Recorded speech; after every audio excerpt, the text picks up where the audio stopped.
목과 허리 문제 때문에 고가의 의자 구매를 고민하고 있는데 아직 등 쿠션을 사용하지 않고 있다면 구매 전에 등 쿠션으로 체중을 분산하여 몸의 부담부터 줄여보세요. 안녕하세요. 내 자세의 발견, 넥발란스입니다. 목과 허리 때문에 고통스러워서 간단한 업무에도 집중을 하기 힘들면 자연스럽게 좋은 의자에 관심을 가지게 됩니다. 처음에는 가격이 부담스럽지만 목과 허리 문제를 반복해서 경험하다 보면 점점 문제가 심해지면서 업무는 물론 인생이 망가질 것 같은 두려움까지 느낄 수 있습니다. 그렇게 되면 의자를 편의를 위한 것이 아니라 치료 또는 자신에 대한 투자이자 더 큰 비용을 막는 수단이라고 생각하게 되고 목과 허리 문제를 해결할 수 있다면 고가의 의자라도 서슴없이 구매하려고 합니다. 그런데 문제는 고가의 의자를 사용해도 목과 허리 문제가 해결되지 않는 경우입니다. 돈만 날린 경우입니다. 의자를 바꿔도 목과 허리 문제가 그대로라면 잘못된 자세가 개선되지 않은 것입니다.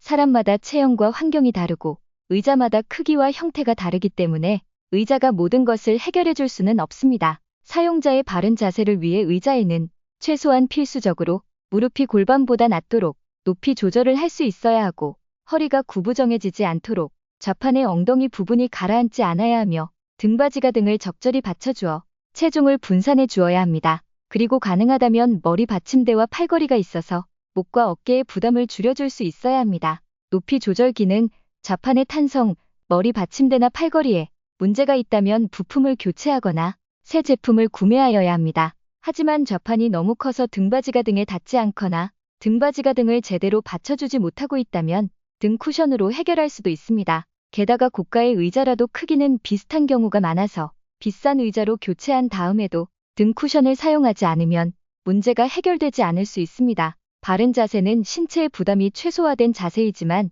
그렇다고 신체에 부담이 없는 것은 아닙니다. 그래서 바른 자세라도 30분 이상 같은 자세를 유지하는 것은 몸에 오히려 악영향을 미치게 됩니다. 바른 자세는 30분, 1시간이 아니라 하루 종일 평생 반복해야 하는 것입니다. 의지나 신체 능력만으로 바른 자세를 계속 유지하는 것은 사실상 불가능합니다. 등 쿠션처럼 신체의 부담을 줄여주는 도구를 최대한 활용하여야 합니다. 따라서 의자에 앉아있을 때는 바른 자세뿐만 아니라 등 쿠션으로 체중을 분산하여 신체의 부담을 최소화하여야 합니다. 따라서 무작정 비싼 의자로 바꾸기보다는 우선 등 쿠션을 활용하여 체중을 분산하면서 진짜 문제가 무엇인지 확인하는 것을 추천드립니다. 감사합니다.